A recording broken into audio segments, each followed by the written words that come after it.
Hello everyone, it's me, Rory Paddock, 4 picks from thepaddock.co.uk. I've had an absolute stinker this Tuesday, but I'm hoping I can rectify that with a few selections this Wednesday.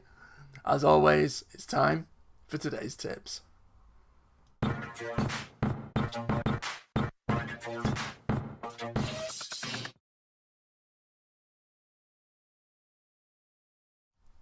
Hello everyone, it is currently 5:21 PM on Tuesday evening, and I thought I'd get this out nice and early so we can hopefully get a decent price if we grab a few winners. Today was an absolute shocker. Didn't even get a place from any of the 3 selections. A couple of them ran well enough, and perhaps halfway round looked like they might do something, travelled relatively well, and then just flattered to deliver. However, as my grandma used to say, onwards and upwards. So I have been looking at Wednesday's action, and there's a couple that I do like the look of. We're going to start up at Beverley in the 3:35. It was a really competitive race with, I think, 15 runners entered, although I think one has now been pulled. Despite having 6 former course winners, I'm actually going to plump for one who's yet to even taste success in its entire career. It's had 4 starts. The Kevin Ryan yard should be absolutely buoyed and over the moon with Glass Slippers' success at Group 1 level over in Ireland at the weekend. And I'm hoping that the Ryan team can add to their collection with Will Sommers.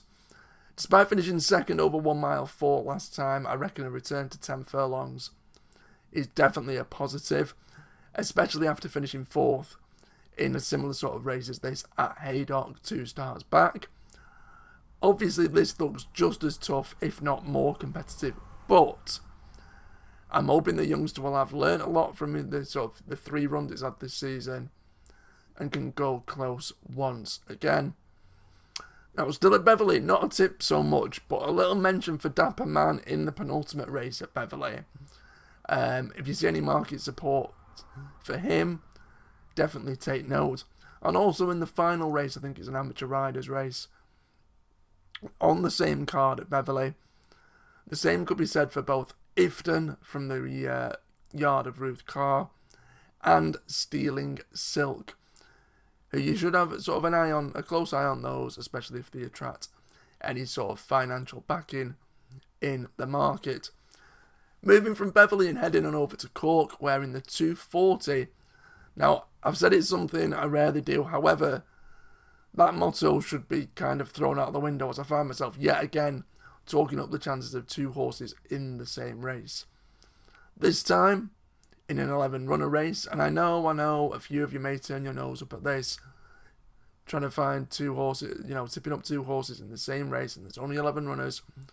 However, say what you will, I will take it on the chin, but the first of 2 is the only course and distance winner in the lineup, and won a similar contest to this in September last year. It might actually have been this race. That was an 18-runner race that day. The horse ran off a £1 higher mark. It's now running off a £1 higher mark, which neither here nor there. The yard aren't doing well, but things point towards an encouraging run from the 6-year-old that goes by the name of Mr. Trader. Get that down, get that noted. In the same race, now, trainer Dennis Hogan likes to put his horses, plots his horses, sorry. And the fact that he sends out 3 into this 11-runner race is somewhat telling. Balman looks to be on too high a mark, as does Bought in the Dark. I think those 2, too much weight. However, Breakfast Club looks really, really interesting. Lightly raced 3-year-old, makes the stable debut after moving from the yard of Richard Hannon. A drop back down to 5 furlongs where it's done its best work so far. That's a plus. Now, as I've mentioned already, I have no clue on the prices at the moment because it's currently 5:26 PM. But I'm hoping that if either of these 2 are decent prices, you as punters could capitalise. So that's Mr. Trader and Breakfast Club in the 240 at Cork. Now, my nap of the day also runs at Cork, but I'm not going to tell you that on this video. I'm going to tell you to head over to either our Twitter account at PixPaddock or on our Facebook page, whereby that, along with all the rest of the team's naps, will be posted. So stay tuned, keep your eyes peeled for that. You will see it will come up as an image, as a post, on both our Twitter and Facebook feeds. So don't worry, I will let you know what they are. I'm saying that the form I'm in at the moment, you should be laying them, to be frank. Now, obviously, make sure you check out Wednesday's race preview from fellow pundit Steve Marriott. And don't forget to post your own tips in the comments below. As always, any likes, shares, so on and so forth, really welcome. Any support.